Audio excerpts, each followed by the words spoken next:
یہ کرسی والے لوگ اگر کرسی چھوڑ سکتے ہوں تھوڑی دیر کو آگے آئے، کیونکہ سامعین سامنے ہونے چاہیے، سامعین سامنے ہونے چاہیے. یہ جو کرسی پہ لوگ بیٹھے ہوئے ہیں اگر تھوڑی دیر کو کرسی چھوڑنا پسند کریں. لیا تشریف لیا جلدی سے. کرسی محبوب ہوتی ہے آدمی کو، کرسی جلدی سے چھوڑی نہیں جاتی، لیکن اگر تیار ہوں اس کام کے لیے تو سامعین سامنے ہوں اس میں اچھا ہوتا ہے. کہنے میں بھی جی لگتا ہے، سننے میں بھی جی لگتا ہے. بھائی ماشاءاللہ ہمارے بچے بھی ماشاءاللہ قابل مبارکباد ہیں، قابل مبارکباد ہیں. یہاں تو چھوٹا سا انعام دیا گیا، اصل انعام تو انشاءاللہ جنت میں ملے گا. اس پڑھنے کا، اس پڑھانے کا اصل انعام تو جنت میں ملے گا انشاءاللہ. کیا فرمایا گیا؟ ایسا تاج والدین کو پہنایا جائے گا. پڑھنے والے کا تو حال اور اوپر، پڑھنے والے کا انعام تو اور اوپر. ایسا تاج والدین کو پہنایا جائے گا جو جس کی روشنی چمک دمک سورج سے بھی زیادہ ہو. اللہ ہمیں دولت عطا فرمائے، نعمت عطا فرمائے. بہت بڑی نعمت ہمارے ان بچوں نے حاصل کی. اللہ کا بڑا انعام، اللہ کا بڑا انعام، بڑی دولت. بہت ہی قابل مبارکباد ہیں ہمارے وہ بچے جو مدرسے میں پڑھ رہے ہیں، اور وہ والدین جو بچوں کو مدرسوں میں پڑھا رہے ہیں. قابل مبارکباد، بڑی نعمت حاصل کر رہے ہیں. بچہ صرف مدرسے میں آ جائے یہ بھی بڑی دولت. بیران پھرنے سے بجائے اسکولوں اور کالجوں میں اپنا وقت ضائع کرنے کے بجائے مدرسوں میں آ کر پڑھنے لگے. ہماری جماعت تبلیغ کے ایک بہت بڑے بزرگ تھے، انتقال ہو گیا، حضرت مولانا عبید اللہ صاحب بلیاوی. بہت سے لوگوں نے نام سنا ہوگا.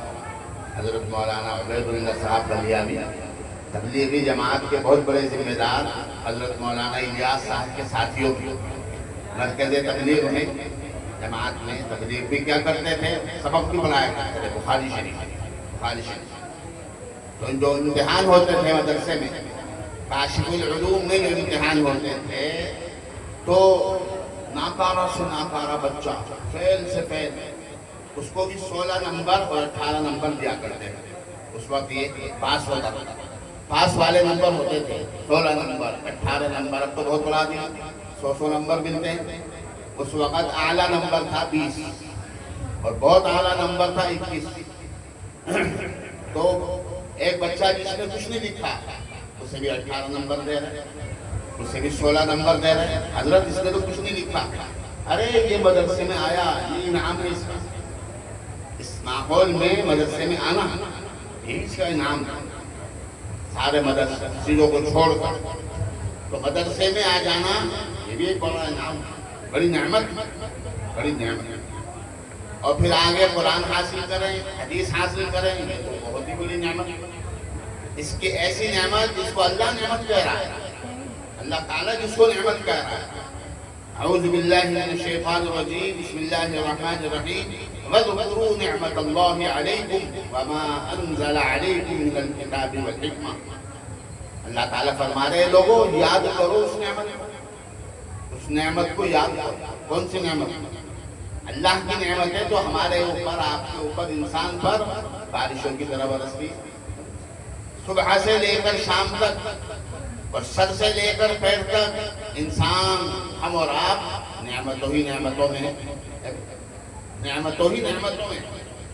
اس قدر نعمتیں قرآن خود کہہ رہا ہے وَإِن تَعُدُّوا نِعْمَةَ اللَّهِ لَا تُحْصُوهَا. گن نہیں سکتے، شمار کرنا چاہو تو شمار نہیں کر سکتے، گن نہیں سکتے. اتنی نعمت. کیا لکھا ہے بزرگوں نے؟ ہر سانس باہر آ رہا ہے یہ بھی ایک نعمت، اور ہر سانس اندر جا رہا ہے یہ بھی ایک نعمت. سانس اندر گیا اور باہر نہیں آیا، اندر ہی رہ گیا، کیا ہوگا؟ اللہ بول. اسی طرح باہر ہے اندر نہیں آیا. کیا ہوگا؟ ہر سانس کے اندر دو نعمتیں چھپی ہوئی، یہ لکھا ہے۔ اتنی نعمت، اسی کو فرمایا وَإِن تَعُدُّوا نِعْمَتَ اللَّهِ لَا تُحْصُوهَا۔ ان تمام نعمتوں کے درمیان اللہ کیا فرما رہے ہیں؟ میری اس نعمت کو یاد کرو، میری اس نعمت کو یاد کرو۔ جیسے میں نے عرض کیا، سر سے لے کر پار تک اور صبح سے لے کر شام تک بارشوں کی طرح نعمتیں برس رہی ہیں۔ اور جب نعمتوں ہی نعمتوں میں ہے انسان، تو پھر انسان کی فطرت ہوتی ہے، انسان کی عادت ہوتی ہے، انسان کی سرشت ہوتی ہے، اور ناقدری شروع کر دیتا ہے۔ نعمت کے نعمت ہونے کا احساس نہیں رہتا، کہہ دیتا نا گھر کی مرغی کان برابر، گھر کی مرغی یہ حال ہے ہمارا، نعمتوں میں اس قدر مگن ہے کہ نعمت کے نعمت ہونے کا بھی احساس نہیں ہے۔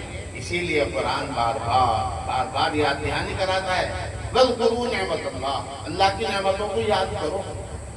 اور ایسی عظیم الشان نعمت جس کو اللہ نعمت کہہ کے بیان کر رہا ہے، ساری شریعت کا خلاصہ ہمارے آقا صلی اللہ علیہ وسلم دنیا میں تشریف لائے، جو خود سرتاپا نعمت ہے ہمارے لیے، آپ کے لیے، پوری انسانیت کے لیے سرتاپا نعمت ہے۔ انہوں نے دنیا میں آ کر ہمیں یہ بات تعلیم دی، شریعت نے ہمیں حکم دیا، ایک ایک نعمت کو بیان فرمایا اور اس کی قدردانی کا طریقہ بتایا۔